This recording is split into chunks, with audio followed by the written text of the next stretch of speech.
So చాలామంది ఏంటంటే ఈ సాఫ్ట్వేర్ జాబులకి ఫ్రెషర్గా తీసుకున్నప్పుడు జాయిన్ అయితే సుఖంగా ఉంటుందంటారు. ఎక్స్పీరియన్స్డ్గా చేస్తే చాలా కష్టంగా ఉంటుంది అంటారు. దానికి కారణం ఏంటంటే ఇప్పుడు ఫ్రెషర్గా జాయిన్ అయినప్పుడు ఏం చేస్తారు, ఒక టెక్నాలజీ మీద ట్రైనింగ్ అంటే ట్రైనింగ్ కూడా ఏమి ఇవ్వరు వాళ్ళు. బుక్స్ అవన్నీ ఇచ్చేసేసి మామూలుగా దాని టాపిక్ చెప్పేసి దాని మీద వర్క్ చేయమని చెప్తారు. అంటే సింపుల్ టాస్క్స్ ఇస్తూ ఉంటారనమాట సాఫ్ట్వేర్ కంపెనీల్లో. సో ఆ టాస్క్స్ ఇవాళ 10 ఇస్తే ఒక ప్రాజెక్ట్కి, నెక్స్ట్ ప్రాజెక్ట్కి వచ్చేసరికి 15 అవుతుంది, ఆ తర్వాత ప్రాజెక్ట్కి వచ్చేప్పటికి 20 అవుతుంది. ఇలా స్టెప్ బై స్టెప్ ఇంప్రూవ్ చేసుకుంటూ వెళ్తూ ఉంటారు.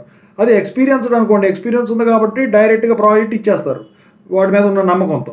అతను చేయటం చేయకపోవడం అనేది పక్కన పెడితే ఓవరాల్గా అయితే ప్రెషర్ అయితే బాగా పడిపోతుంది. అయితే ఇక్కడ ఫ్రెషర్గా ఉన్నప్పుడు ప్రెషర్ ఎందుకు పడదు, ఎక్స్పీరియన్స్గా ఉన్నప్పుడు ప్రెషర్ ఎందుకు పడుతుంది, అసలు సాఫ్ట్వేర్ జాబ్కి పిచ్చి ఎక్కుతుందా అని చెప్పేసి చాలామంది అడుగుతున్నారు. దాని గురించి ఇప్పుడు చెప్పదలిచాను. ముందుగా అయితే ఈ ఛానల్ సబ్స్క్రైబ్ చేసుకోండి, వీడియో లైక్ చేసి షేర్ చేయండి. ఇక మీకు డౌట్స్ ఉంటే కాల్ మీ 4 ద్వారా కాల్ చేయొచ్చు.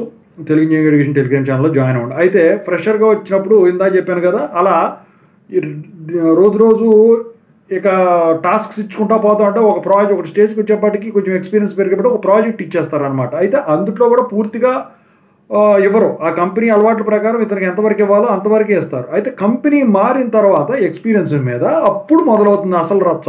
ఏంటంటే ఇప్పుడున్న పరిస్థితుల్లో అయితే బాగా జనాన్ని తగ్గించేసేసి వీళ్ళకి అసైన్మెంట్స్ ఎక్కువ ఇస్తున్నారు. అంటే ఒకడు వచ్చేసరికి 4-5 పనులు చేయాలి, నలుగురు చేసే పనులు.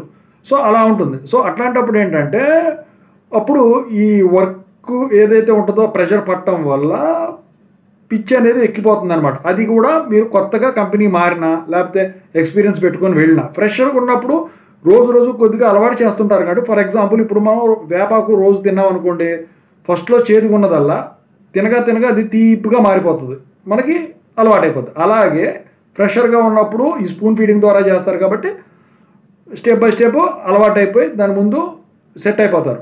ఇక ప్రాబ్లం అనేది కంపెనీ మారినా కానివ్వండి, ఎక్స్పీరియన్స్ పెట్టుకున్నా కానివ్వండి, అప్పుడు ఎక్కుతుంది. అందుకని చెప్పేసి పిచ్చి ఎక్కుతుంది అని చెప్పేసి అనిపిస్తుంది తప్ప అలవాటైతే ఏమీ ఉండదు.